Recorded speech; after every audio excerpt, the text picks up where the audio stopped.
여러분 안식하면 어떤 단어가 떠오르시나요? 많은 분들이 안식하면 쉬다, 휴식하다, 또 더 나아가서 휴가를 간다, 그런 생각들을 하시게 될 것이에요. 일상에서 지치고 피곤할 때 그래서 이렇게 휴가의 기간이 있는 것은 많은 사람들이 참 그 휴가를 바라보면 내가 이제 쉴 수 있구나라는 소망을 주기도 하고요. 또한 그런 지친 일상 가운데 회복할 수 있는 기회가 되기도 합니다. 그런데 정말 휴가를 갔다 오시면 이렇게 회복이 되시나요? 근데 그렇지 않은 경우가 훨씬 더 많습니다. 왜냐하면 휴가를 대부분 멀리 가시기 때문에 오고 가는 길에 힘들고요. 또 대부분 휴가 기간이 몰려있기 때문에 가서 평소와는 다르게 이렇게 사람한테 부딪히고 또 시달리는 경우도 굉장히 많고요.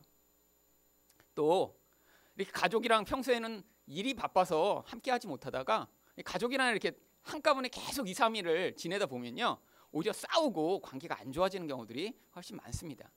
그래서 휴가를 갔다 오면요, 이렇게 쉬어서 몸이 이렇게 회복되고 마음도 기쁘고 하기보다는 그 피곤함과 그 마음이 불편함이 오랫동안 지속되는 경우들이 많이 있죠. 여러분, 이렇게 단순히 쉰다고 휴가를 간다고 해서 하나님 백성에게 안식이 주어지는 것이 아닙니다. 하나님은 이 말씀을 통해 하나님 백성이 어떠한 안식을 누릴 것인가를 우리에게 또 모형적으로 말씀해 주고 계세요. 하나님이 그런데 이렇게 6일 동안 이 창조를 마치시고 7째 날에 쉬신 이유가 있습니다. 바로 첫 3일 동안에 틀이 만들어졌잖아요. 그리고 나머지 3일 동안에 그 내용물이 채워졌잖아요. 이렇게 틀이 완성되고 그리고 거기에 적당한 내용물이 꽉 채워졌을 때 그 상태가 바로 안식의 상태임을 가르쳐 주시기 위해 이렇게 7째 날에 하나님이 안식하시는 그런 모습을 보여주신 것입니다. 여러분, 하나님은요, 뭐 일하신다고 막 우리처럼 피곤해서 꼭 쉬셔야 되는 분이 아니에요. 하나님은 그래서 쉬지도 않고 주무시지도 않고 일하고 우리를 지키시고 우리를 도와주신다고 성경이 이야기하고 있습니다.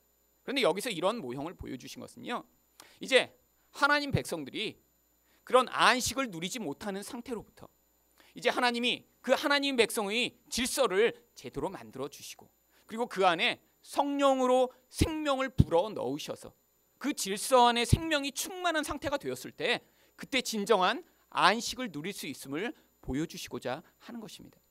그렇다면요, 이 땅에서 우리가 안식을 누리지 못하는 이유는 휴가를 자주 가지 않아서 안식을 누리지 못하는 것이 아닙니다. 이 땅에서 우리가 이렇게 안식이 없이 피곤하다, 힘들다, 어렵다 이런 상황들이 왜 이렇게 자주 반복되는 것은요, 이렇게 온전한 질서가 아직 세워져 있지 않아 우리 가운데 이렇게 혼돈한 상태가 우리 일생 가운데 있기 때문이고요. 또 하나님의 생명으로 말미암는 그 풍성함이 우리 영혼에 채워져 있지 않아서 우리 안에 있는 그 공허감 때문에 우리가 안식을 누리지 못하는 것입니다. 그러면 성경이 이야기하는 안식은 무엇을 이야기하는 것일까요? 첫 번째로 자신의 일을 멈추는 것을 이야기합니다. 2절 말씀을 한번 다시 보겠습니다.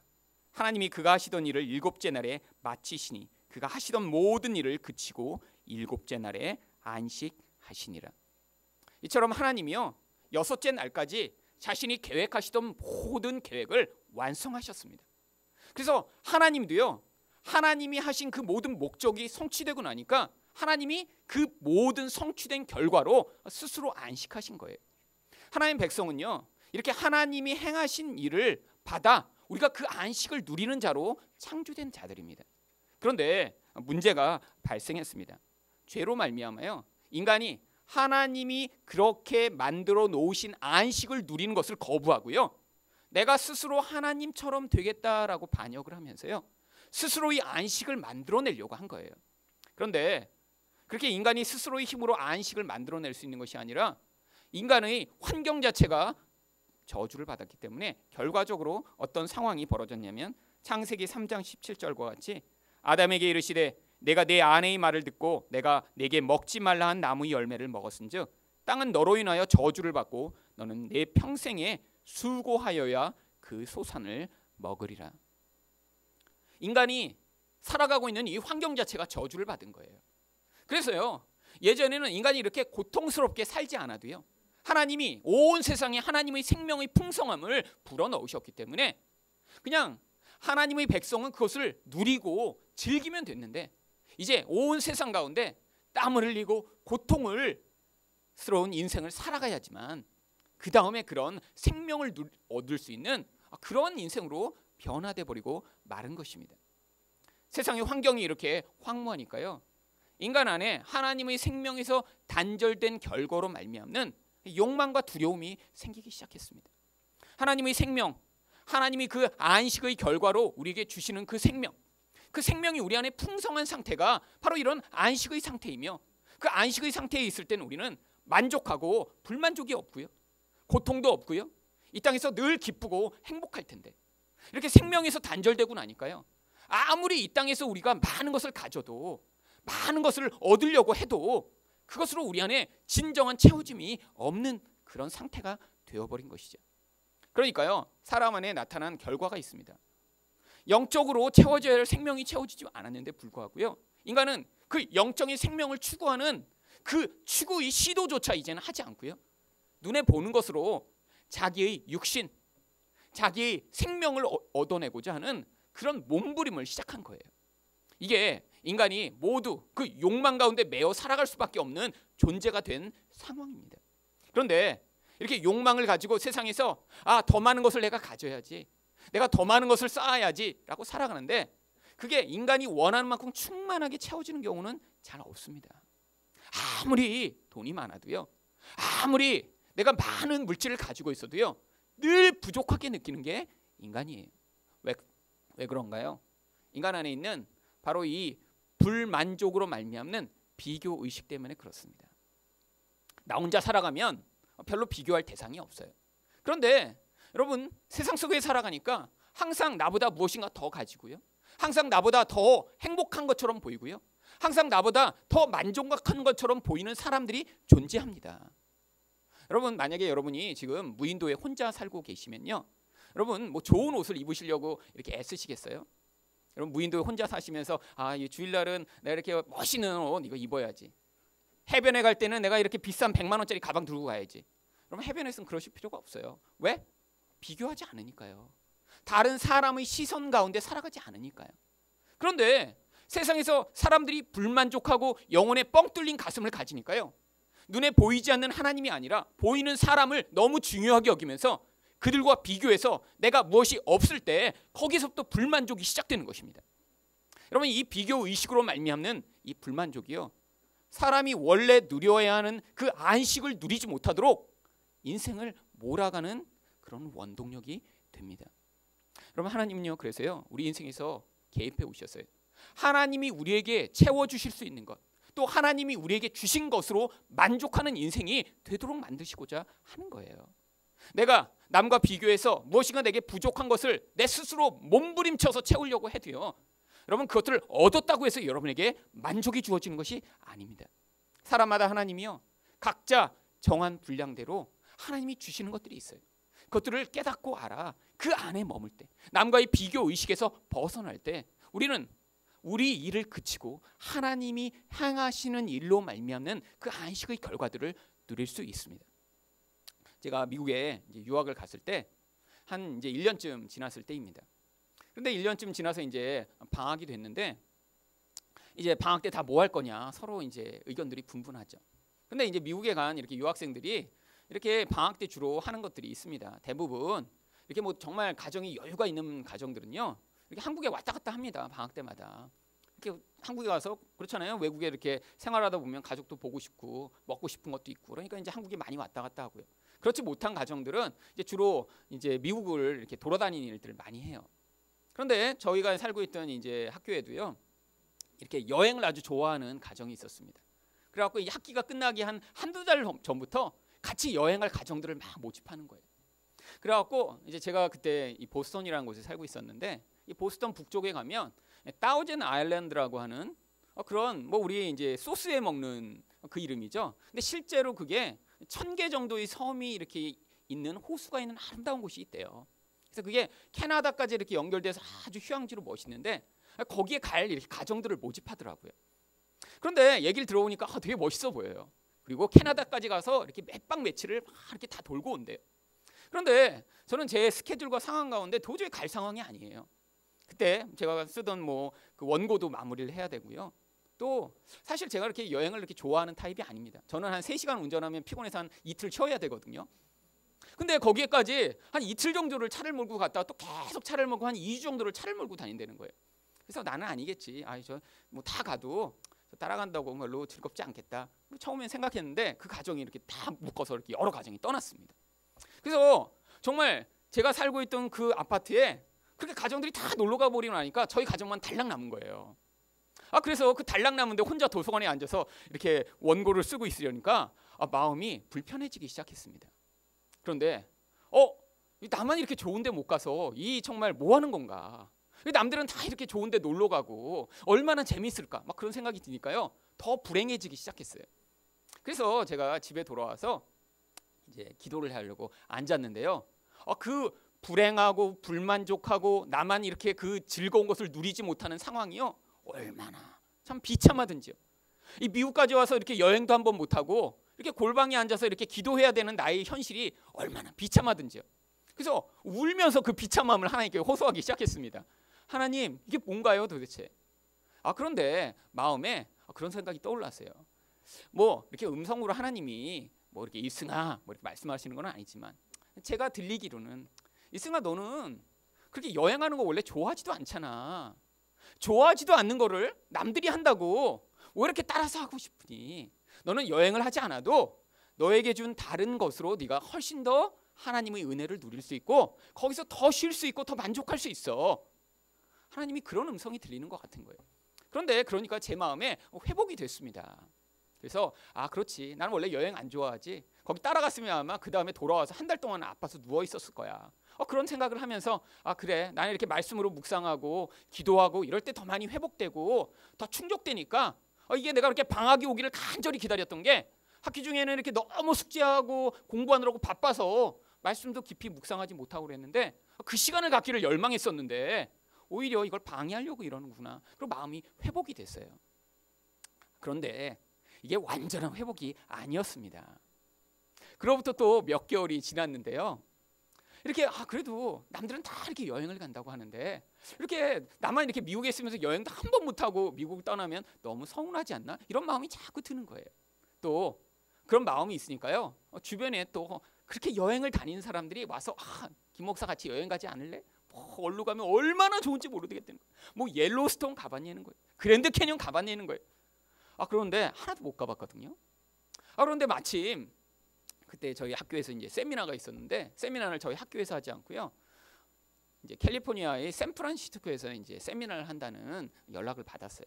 그래서 비행기 값만 내고 오면 이제 그 세미나를 주최하는 단체에서 호텔 비용도 다 내주고 식사도 다 공짜로 해준다는 거예요. 그래서 제가 물어봤어요. 그게 뭐 한 명씩 가면 다 개인 방을 주냐고. 그랬더니 개인 방을 다 주겠대요. 그 단체가 돈이 많아서. 그리고 그때 아내한테 얘기한 거예요. 여보, 기회가 생겼다. 우리가 직접 차를 몰고 그 샌프란시스코까지 가면 이틀 정도를 차를 몰고 가야 되는데 비행기만 우리가 비행기표만 마련하면 거기서 호텔도 내주고 그런다니까 그 김에 가서 우리가 샌프란시스코도 돌아보고 거기서 조금만 내려서 LA도 본 다음에 이렇게 평소엔 못하지만 이 기회를 가지고 우리가 여행을 해보자. 그랬더니 아내가 그렇게 뭐 힘들게 그렇게 가려고 그러냐고. 그래서 이게 기회라고. 그냥은 우리는 못 가지만 차를 몰고는 못 가지만 이런 기회를 꼭 잡아야 된다고. 그래서 이 비행기 표를 예약하고요. 그 날짜만 기다렸어요.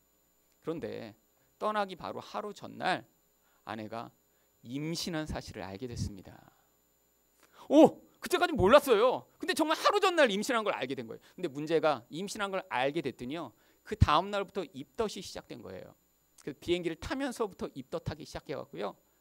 공항에 내려서부터 호텔에 가 있는 내내 아내는 막 입덧하면서 거기서 누워 있고요.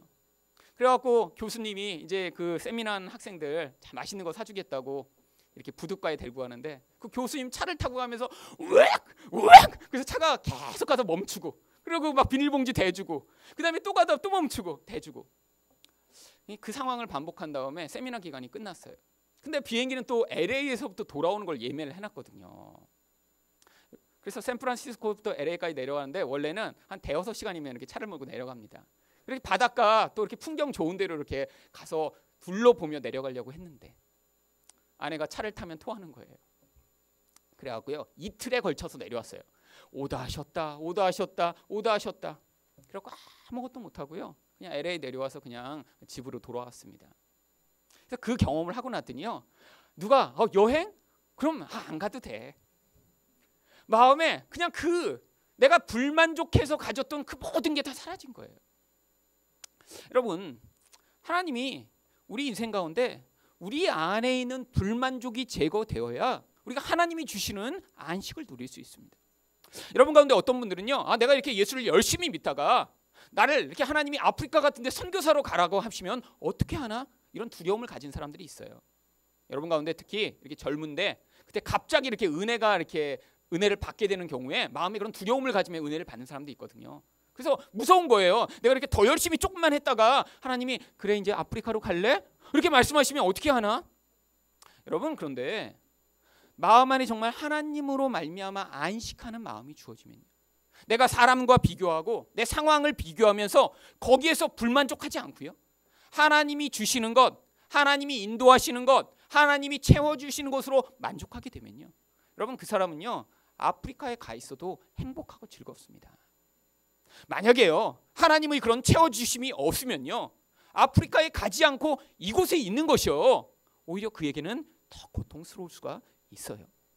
여러분 그래서요 우리 인생 가운데 진정한 안식을 누리는 건요 내가 어떤 원하는 것, 그 원하는 것을 얻어야 채워지는 것이 아니라요 오히려 그것을 내려놓고 하나님이 우리 인생에서 채워주시는 것을 받아 누리게 되는 자리에 있을 때 우리 인생에서 진정한 만족과 기쁨을 누릴 수 있는 것입니다.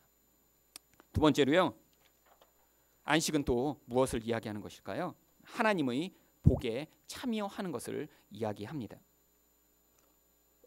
3절에 보니까 하나님이 그 일곱째 날을 복되게 하셨다라고 이야기합니다.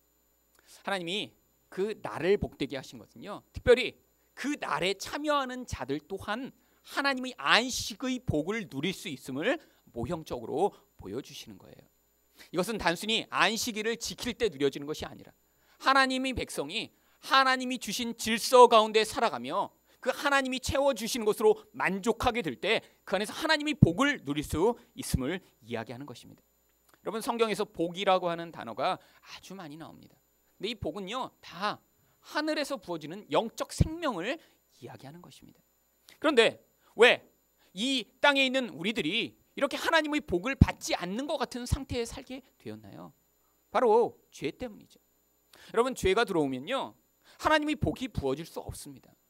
왜냐하면 여러분 하나님의 그 생명은요 하나님이 우리와 관계를 맺으실 때만 우리에게 주실 수 있는 거예요.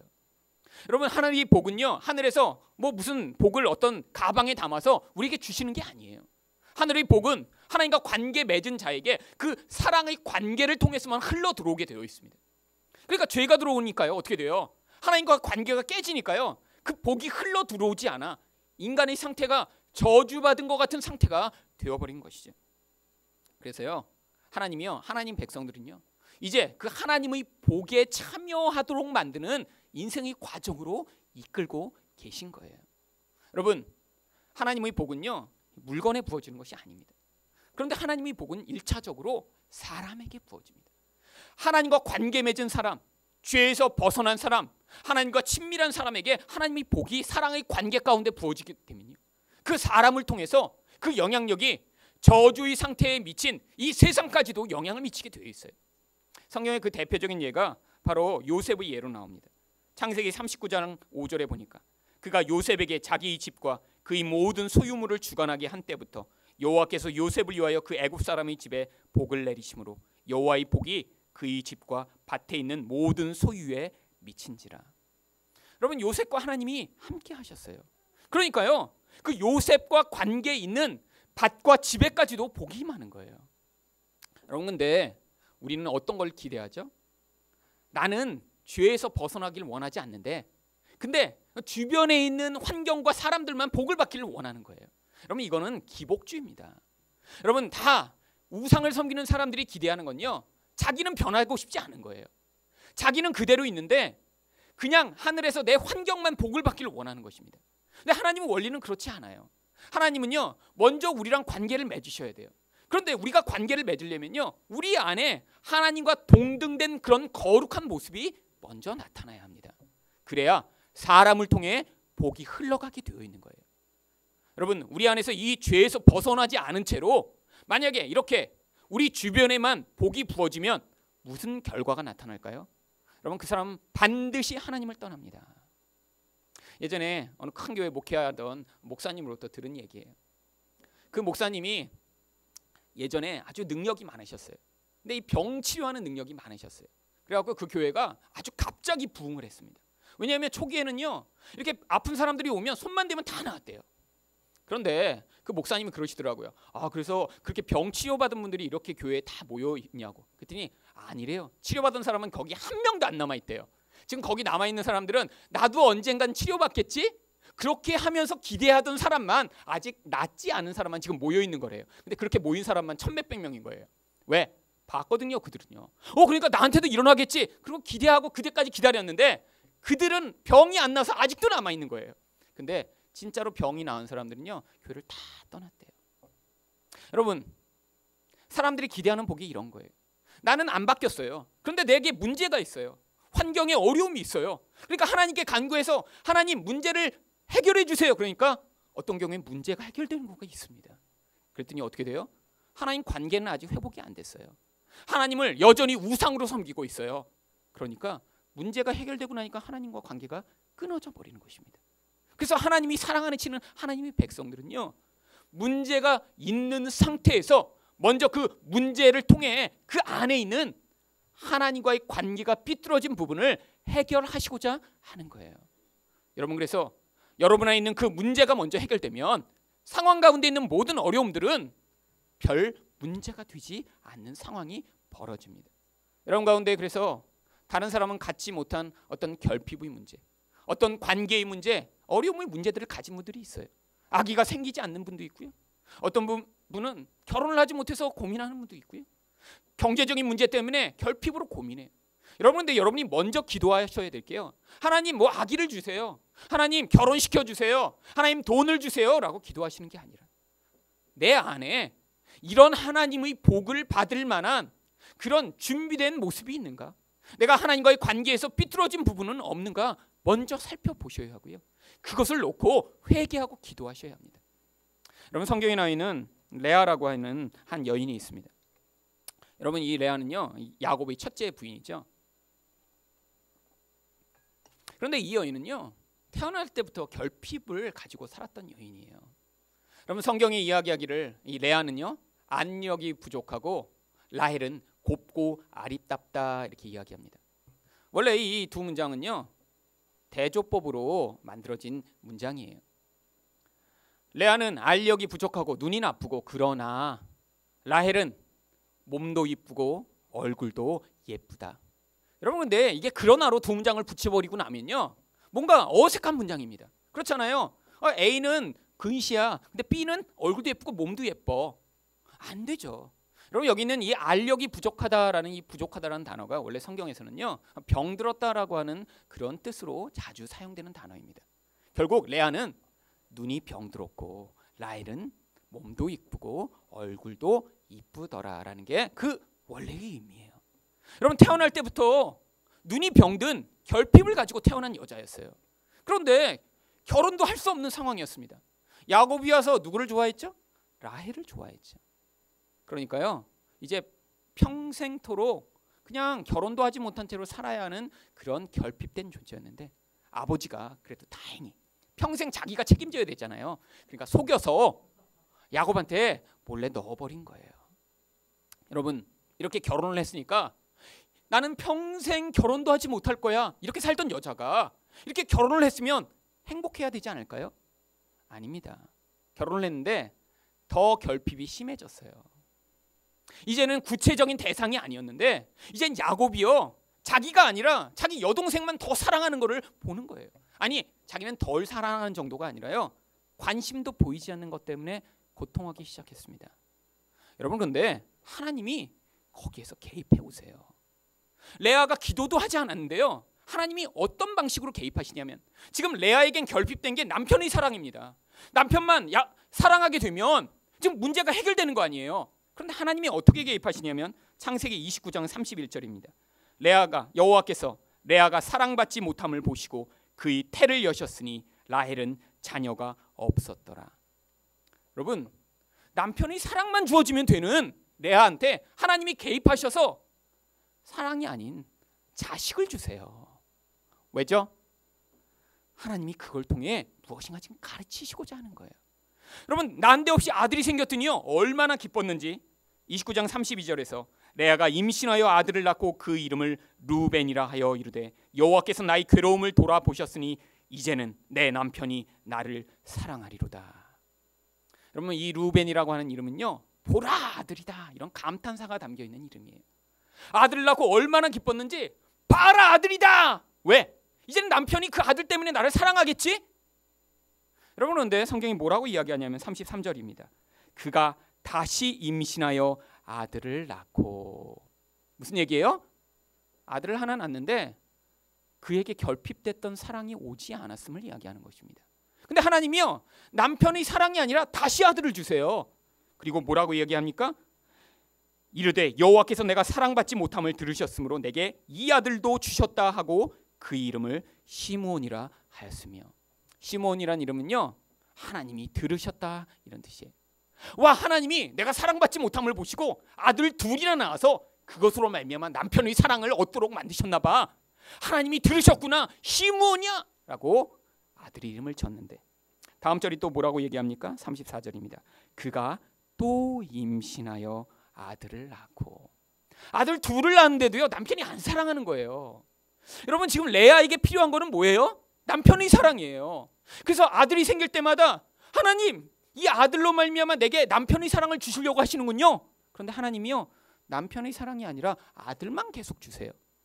셋을 낳고 이름을 또 뭐라고 하죠? 내가 그에게 세 아들을 낳았으니 내 남편이 지금부터 나와 연합하리로다 하고 그 이름을 레위라 하였으며. 레위라는 이름은 연합이란 뜻입니다. 여러분, 셋이면 완전 쓰잖아요. 아니 아들 셋이나 낳았는데 날 사랑하지 않겠어? 성경이 뭐라고 얘기하냐면 35절입니다. 그가 또 임신하여 아들을 낳고. 그럼 아들 셋을 낳아도요 그 결핍된 게 채워지지 않는 거예요. 근데 왜 하나님이 아들을 주시죠? 바로 34절 말씀 때문입니다.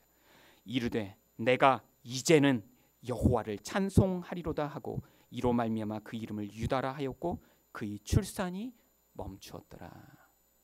여러분, 하나님이요 레아에게 원하던 그 남편의 사랑이 아니라 하나님만을 찬송하는 자리로 그 인생을 끌어가신 거예요. 여러분, 뭐가 죄죠? 여러분, 우리가 살인하는 게 죄인가요? 물론이요. 거짓말하는 게 죄인가요? 물론이요. 그런데 그보다 더 큰 죄가 있습니다. 하나님만을 의존하고 하나님만을 찬송하고 살아야 할 우리들이요. 남편을 의지하고 돈을 의지하고 세상의 힘을 의지하는, 그래서 그게 없을 때 결핍해 고통하고 불만족하는 인생을 살아가는 그 모습이 죄인 거예요. 하나님은요 이런 결핍된 상황을 통해서요 레아의 죄를 드러내시고 그것을 통해 그가 그 죄에서 자유롭게 되어 나중에 하나님만을 찬양하는 자가 되도록 만드시는 분이십니다. 여러분, 남편이 사랑하지 않아도요 거기서 자유롭게 된 레아는 이제 더 이상 불만족하지 않는 자가 된 거예요. 여러분, 이게 바로 하나님 나라의 원리예요. 하나님이 우리를 안식으로 이끌어 가시는데요 어떤 때는 내가 원하는 것을 안 주실 때가 있습니다. 그런데 하나님이요 그것을 통해서요 우리 안에서 하나님 말고 다른 것을 의존하는 그 의존된 마음을 드러내셔서요 거기에서 더 이상 그 세상의 것, 영원하지 못한 것, 사라져 버릴 것에 의존된 자가 아니라 하나님만을 의존하고 찬양하는 자가 되도록 만들어 가시는 거예요. 그래서 여러분이 인생 가운데 정말 하나님만으로만 살아가시는 자가 될 때 여러분이 이 땅에서도요 안식을 누리실 수 있어요. 여러분 안에 있는 그 모든 불만족, 여러분 안에 있는 고통, 그 이유가 도대체 무엇인가요? 정말 하나님 때문에 그렇게 불만족하실까요? 아닌 경우가 많잖아요. 그래서요 하나님은요 그 죄에서 여러분을 자유케 하시고자 지금 여러분 안에 있는 그 결핍을 사용하고 계신 것입니다. 마지막으로요 또한 안식은 무엇입니까? 거룩하게 구별하는 것입니다. 3절 하반절에 보니까 하나님이 거룩하게 하셨으니 이는 하나님이 그 창조하시며 만드시던 모든 일을 마치시고 그날에 안식하셨음이니라. 여러분, 하나님은요 이 일곱째 날을 따로 떼어 다른 날과 다르게 만드셨습니다. 이것이요 바로 하나님 백성이 이제 하나님의 안식에 동참하기 위해서는 세상에서의 그 모든 일상을 멈추고 하나님이 특별하게 정해놓으신 그 거룩함을 내가 특별히 구별하여 받아들이는 일이 필요함을 이야기하는 것이에요. 결국 세상에서 살아가면서 여러분도 계속해서 유혹받습니다. 내가 저들처럼 능력이 있어야, 저들처럼 돈을 많이 벌어야, 저들처럼 나도 모든 것이 갖추어져야 내 인생에서 만족이 있겠지? 아니에요. 여러분은요 그들이 만족을 얻는 방식이 아니라 하나님 백성들이 만족을 얻는 방식으로만 만족을 얻게 되어 있습니다. 그게 바로 거룩함에 참여하기 위해 여러분이 그 일상에서 벗어나는 일이에요. 여러분, 그래서 구약에서는요 출애굽기 31장 13절에 말씀하시듯 너는 이스라엘 자손에게 말하여 이르기를 너희는 나의 안식일을 지키라. 이는 나와 너희 사이에 너희 대대의 표징이니 나는 너희를 거룩하게 하는 여호와인 줄 너희가 알게 함이라. 여러분, 고대에는요 하루 벌어서 하루 먹고 살았습니다. 지금처럼 월급을 가지고 사는 시스템이 아니에요. 그런데 매일매일의 일당에 따라 그의 생존이 좌우되는데 하루를 쉬면 어떻게 되죠? 굶을 가능성이 높아지는 거예요. 그럼에도 불구하고 하나님이 하나님 백성에게 명령하십니다. 하루를 꼭 쉬어라. 너는 내가 채워줘야 생명을 얻는다. 물론 이 땅에서는 일주일 내내 쉴 수가 없습니다. 하나님 나라에서는 우리가 하나님만으로만 만족하게 될 거예요. 그런데 이 땅에서는요 우리가 세상 속에서 살아가야 하지만 이렇게 하나님의 공급과 하나님의 은혜를 믿고 나의 일을 멈추는 구별된 날이 필요한 것이죠. 여러분, 왜 우리가 이렇게 주일날 모이죠? 바로 이 예배와 이 시간을 통해 하나님이 내가 세상에서 공급받지 못하는 영적인 양식을 채워주신다는 믿음이 있기 때문에 이곳에 오시는 것입니다. 여러분, 지금 점점 사람들이요 이렇게 함께 모여 예배하는 것에 사람들이 불편함을 느껴요. 왜? 편리를 추구하는 세상이거든요. 여러분, 여기까지 오시는데 어떤 분은 1시간, 2시간 걸려야 오십니다. 또 여러분, 이렇게 놀기 좋은 주말에 이렇게 요즘은 토요일도 쉬고 금요일도 월차를 봐서 쉬면 훨씬 더 길게 놀 수 있는 이런 날에 왜 이렇게 중간에 딱 알바기처럼 주일 예배를 박아놨을까요? 아예 주일 예배도 한 6시쯤 모여서 일찍 이렇게 예배드리고 놀러 갈 사람들은 다 놀러 가는 이런 거 얼마나 편할까요? 뭐로 이렇게 이곳에 와야 돼요? 집에서 인터넷으로 쉽게 드리면 편하지 않을까요? 여러분, 그런 구별함이 없는 채로 나의 일상과 섞여 있는 채 하나님을 대우하는 것이요 그건 예배의 행위가 아닙니다. 여러분, 예배의 원래의 뜻이 무엇인가요? worship이라고 하는 영어 단어에 그 예배의 의미가 가장 잘 담겨 있어요.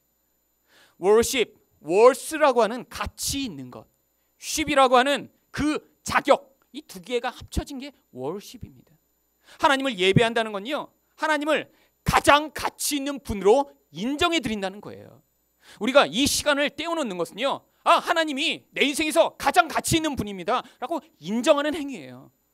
여러분, 중요한 분을 만나러 가실 때 여러분 뭐 집에서 이렇게 뭐 치맛바람으로 그냥 뭐 잠옷으로 있다가 중요한 분을 만나세요? 아니 뭐 그냥 준비되지 않은 뭐 다른 일을 하면서 중요한 분을 만나세요? 아니잖아요. 시간을 떼어놓고요 장소도 구별해서 어떤 사람을 만나야 그 사람이 중요한 분이라고 인정되는 거 아니에요? 여러분, 이렇게 우리가 예배하는 행위가요 여러분이 이 시간, 이 중요한 시간을 떼어놓는 것이요 여러분 안에서요 여러분이 예배 행위를 통해서 하나님이 내 인생에서 제일 중요한 분입니다. 이 시간에 다른 중요한 일이 있을 수 있지만 하나님 그것보다 하나님이 더 중요하신 분이십니다라고 여러분이 삶으로 고백하는 거예요. 하나님 백성은 이렇게 하나님이 구별해 놓으신 그 거룩의 질서를 따라가 이 세상을 살아갈 때만 안식을 누릴 수 있습니다. 여러분, 안식은요 우리 힘으로 얻어지는 게 아니에요. 안식은요 하나님이 이미 만들어 놓으신 것을 우리가 그 질서를 따라가고 그 생명으로 체험받을 때 얻게 되는 것입니다. 이런 하나님의 안식을 누리시는 여러분이 되시기를 예수 그리스도 이름으로 축원드립니다.